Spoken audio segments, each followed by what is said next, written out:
Now we talk about the rebellion in heaven. One of these beings held an exalted position, which was obviously the enemy, right? He was associated with worship and beauty and held a high-ranking role as one of the sons of God. Ha-Satan, or Satan, was part of the divine council. Okay, the name Lucifer, meaning light bearer, comes from Isaiah 14.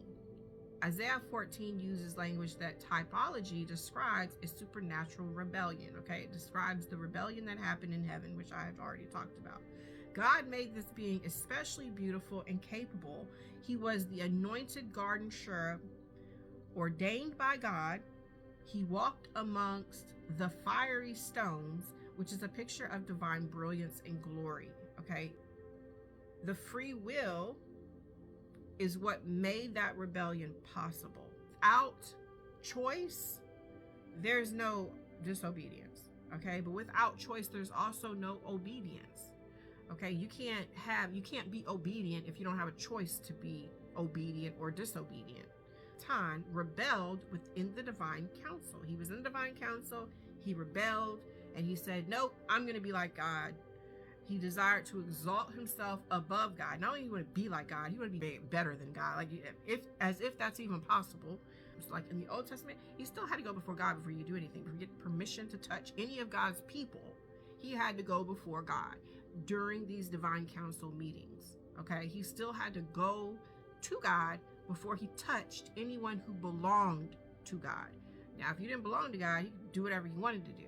But if you were in the palm of God's hand, he could not touch you unless he went to God first and he got permission. He functioned as the divine prosecutor of God's people. So when you come to believe in Christ, right, in Yahweh, you're in the palm of Yahweh's hand, in the palm of his hand. Satan is the being that comes and he is always prosecuting God's people. He doesn't care about people who don't believe in God because those people belong to him. Those are his people. Okay, if they don't believe in Jesus Christ, they belong to him. So he care less. He don't care about them. Whatever. You're going to hell anyways. So that's how he sees it. You're already mine. God's hand, he does care about. And his job is to accuse us night and day. Every time we do something wrong, he runs and he tells. He is the snitch. Something every time we look at a woman in lust, every time we do anything, he runs and he tells. He prosecutes us. Right? He's the prosecutor. Job shows him appearing among the sons of God before Yahweh.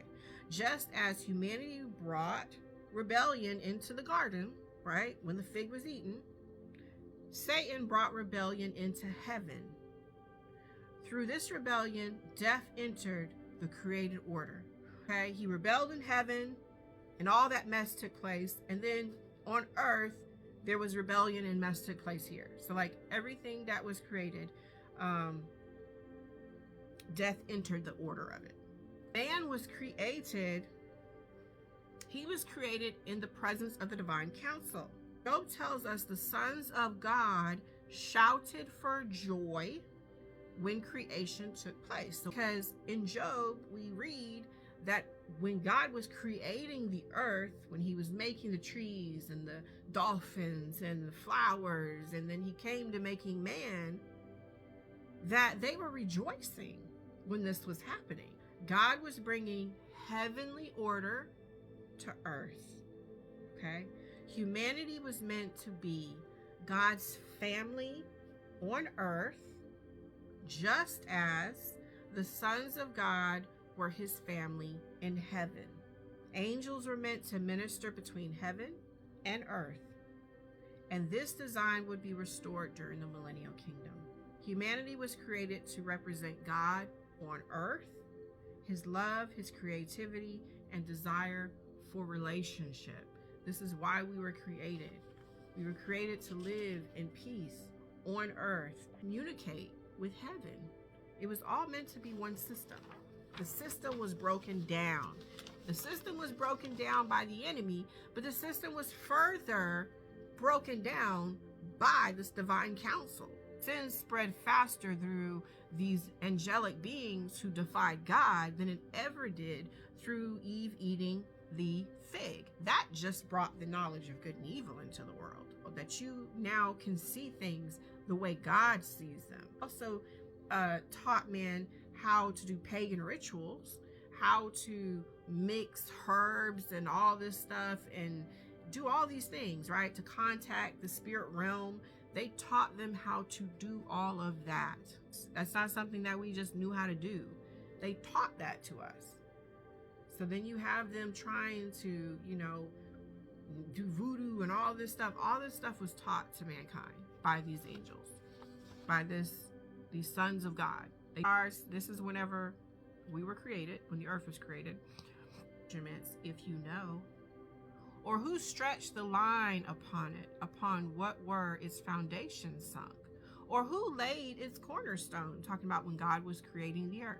Okay, when the morning stars sang together and all the sons of Elohim shouted for joy. This is when the earth was being created. They literally sang together and shouted for joy. Can you imagine God creating the earth? He's doing the measurements and all of this, and they're just singing and shouting for joy. Their world is about to come into another realm. So they are exceedingly excited about what God is doing. And it says in Proverbs that wisdom is talked about as wisdom is a spirit in the spirit realm. It's actually a living spirit. And wisdom says in Proverbs, I was there in the beginning. Or like I was there alongside God in the beginning, helping him create everything. Wisdom was there.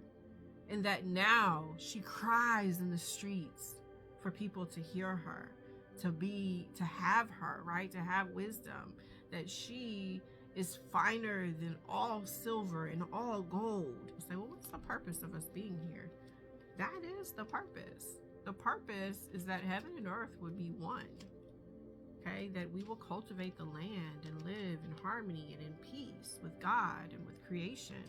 That we'll be able to walk up to the lion, right, and lay beside him, and the lion and the lamb can lay together, like to have a peaceful place. That is the purpose of all of this. Then we'll go to Genesis 28:12, and I will show you the angels ministering between heaven and earth.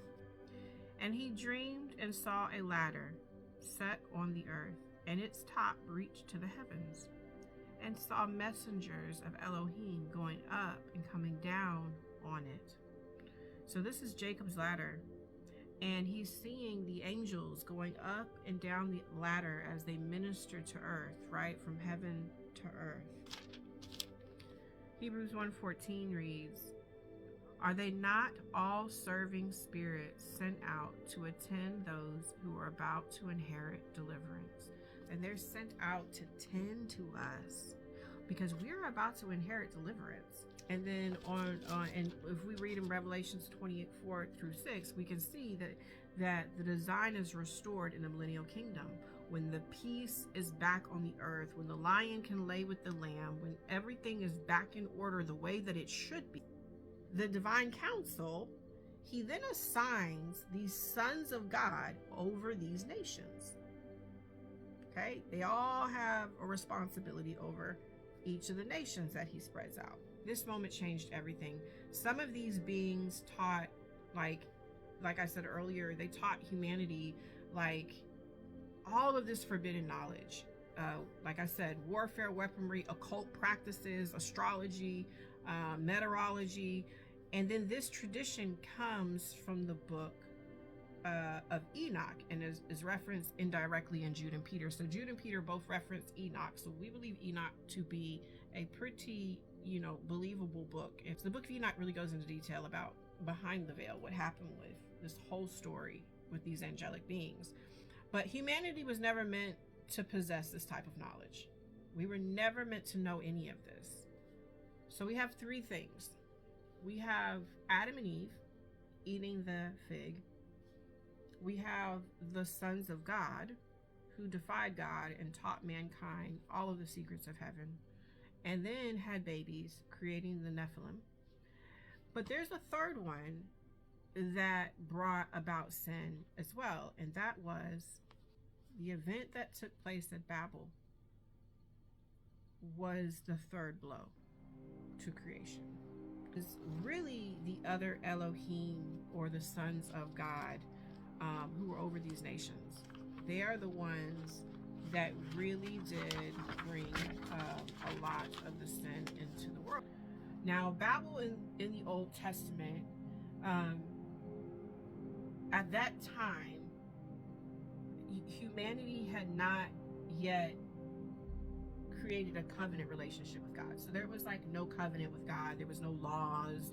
There was no Christ. Like there was nothing yet. There was no order, right? There was just nothing. People were just doing what they wanted to do at this time. At Babel, mankind united in rebellion. So there was a lot of rebellion going on, and God confused the language. Okay, this is the only way that he knew to like scatter these people throughout the earth, because people were just, everyone spoke the same language, everyone had the same culture, and like everyone was just being influenced by everyone else. All know about the Tower of Babel and how they tried to build this tower to heaven. They were crazy. We're crazier today, okay? But they were crazy back then. God's like, oh my God, like if these people come together, they're coming together, and if they come together, they can literally do anything. So he scatters them. He changes their language. Everyone started speaking a different language that their neighbor could not understand. So they had to group up into who spoke the same language. And then they scattered finally throughout the world. Yeah. So just real quick, we'll read. And all the earth had one language and one speech, and it came to be as they set out from the east that they found a plain in the land of Shinar, and they dwelt there. Okay, and then they said, let's get brick and mortar, and we're going to build us a tower whose top is in the heavens, and make a name for ourselves, lest we be scattered all over the face of the earth. And God's like, yeah, at least you be scattered all over the face of the earth. That's exactly what's getting ready to happen to you. Okay, so Yahweh said, look, they are one people, and they all have one language, and this is what they've begun to do. And now they're not going to be withheld from doing whatever they plan to do. Come, let us go there and confuse their language so that they do not understand one another's speech. This is why it's called Babel, because there Yahweh confused the language of all the earth, and from there Yahweh scattered them all over the face of the earth. God decides at this time, I'm going to keep Israel to myself. He had to pick one to fulfill his purpose in, and he picked Israel. That's what he did. Now, these spiritual rulers failed, which I already talked about. They failed. They began to rule unjustly over the nations. Isaiah describes their future judgment and removal. Isaiah 38, 34. Isaiah 34, 2 and 4. For the displeasure of Yahweh is against all the nations, and his wrath against all their divisions. He shall put them under the ban. He shall give them over to the slaughter. And all the hosts of the heavens shall rot away, and all the heavens shall be rolled up like a scroll, and all their hosts fade like a leaf fading on the vine, and like the fading one of a fig tree. So God is just like, look, this is the judgment, not just for the nations. This is going to be the judgment for these Elohim as well. We go to Isaiah 24, which is a great chapter. 24:21 reads, and in that day it shall be that Yahweh punishes on high the hosts of exalted ones, and on the earth the sovereigns of the earth. So he is going to punish the hosts, the exalted ones, those part of the divine council, and he will also punish the sovereigns of the earth. So now we finally get to this Nephalim that I was saying. I was trying to give some backstory here, but the Nephalim come into picture. And these are the kids of these angels, These are their children that they have with these women, right? So they took human women, and their union produced these giants called the Nephilim. Scripture shows that God did not trust these rebellious holy ones. Job 15:15. Look, he puts no trust in his set apart ones, and the heavens are not clean in his eyes. Okay, so he knows that the heavens are not clean. He puts no trust in his set apart ones, meaning all of those who were supposed to be set apart and holy and part of his divine counsel, he doesn't put no trust in them. Now, Peter and Jude explain that some of these beings were imprisoned in Tartarus. And I know some people have heard of Tartarus. Now, this is a real place. Peter and Jude both mention the imprisonment of them in Tartarus. So 2 Peter 2 says, and many shall follow their destructive ways. Let's just read 2. But there also came to be false prophets among the people, as also among you there shall be false teachers, who shall secretly bring into destructive heresies, and deny the master who bought them, bringing swift destruction on themselves. And many shall follow these destructive ways, because of whom the way of truth shall be evil spoken of. And in greed, with fabricated words, they shall use you for gain.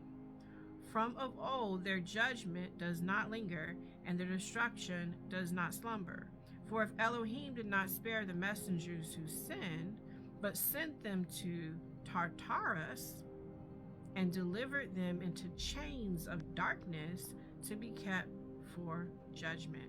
He did not spare the world of old, but preserved Noah, a proclaimer of righteousness, and 7 others, bringing in the flood on the world of the wicked. These messengers who sinned, which were the sons of God, and he chained them in darkness in Tartarus.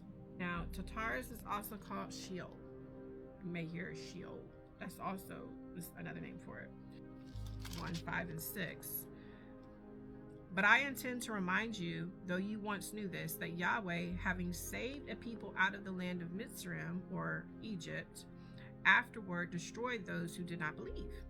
And the messengers who did not keep their own principality, but left their own dwelling, he has kept in everlasting shackles under darkness for the judgment of the great day.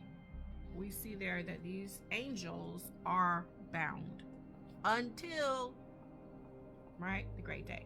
But their children were not bound, okay? Their offspring, the mighty men, that's who these Nephalim were called. They were called the mighty men of old, or the renowned men, the gods, lowercase g, gods of ancient times, corrupted the earth through violence and destruction. Okay, many scholars explain demons are the disembodied spirits of the Nephilim. The Anakim, the Rephaim are related, but they are not identical. So you have the Nephilim, the Rephaim, and the Anakim. The Nephilim were hybrid giants. Okay, the Anakim were a giant clan. So they were a clan of these particular giants. The Rephaim refers to giant clans or deceased giant spirits, are what they are. Joshua was commanded to eliminate these giants, which were the Philistines. So the Philistines carried the last remnants. Remember when they were like, oh, go spy, and the spies went out and they spied on the land, and then they were scared, and then finally Joshua goes in and he has to defeat these Philistines after the 40 years. Right? David destroyed Goliath. Okay, but you have to understand that their spiritual influence, that remains. So they may have died physically, but spiritually they did not die, because they are half angelic, very powerful angels, and they're half human. So they did not fully die. Bloodlines of the Nephilim, the Anakim, and the Rephaim, these were the true enemies of Israel, and they were raised. These enemies were raised to oppose God. So their very spirit within them makes them want to oppose God. This explains why God commanded the destruction of certain lineages. So like when they went out, God guided them to destroy certain lineages, certain people. He told them, kill all of them down to the babies, like kill every last one of them and do not leave any of them behind. But we know that they defied God. They did not kill all of them.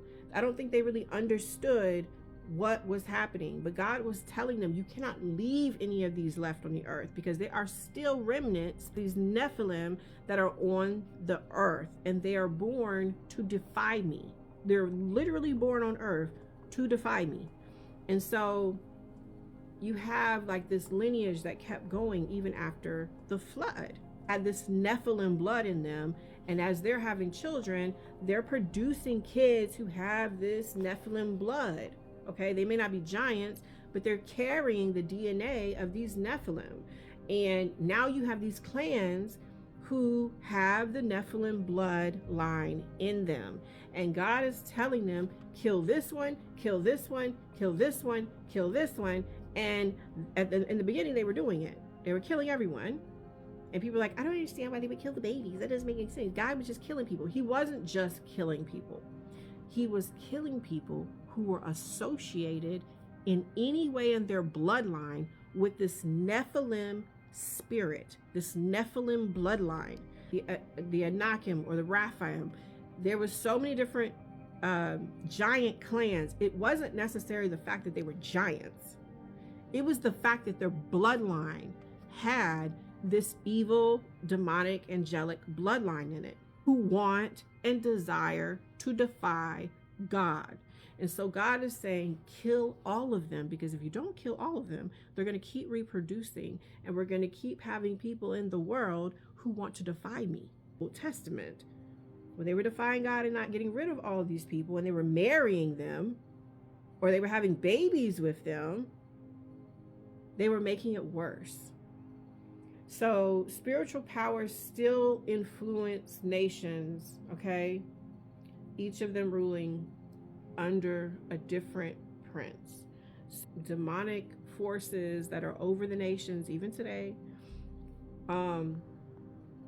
are basically these children, right? These Nephilim kids that are in the world that we cannot see, that have their own hierarchies over these nations, just like their daddies did, have taken over as the gods of many nations, right? These little g gods, they have taken over, and people have begun to worship them as they did their fathers. They begin to worship these spirits in another realm who are communicating with them, asking for worship, because that's what they want, and people are giving it to them. So I'm just trying to give you a backstory here of how all this is and how it operates and what it is. And when you see people who are born, and it's like, dang, it just seems like it's something that, like, someone does something and it's like pure evil. It's just like, are you a demon? And you know what? Maybe the bloodline is there. You know, there are people who still have the bloodline of the Nephilim, pure Nephilim bloodline people. And yeah, they're evil.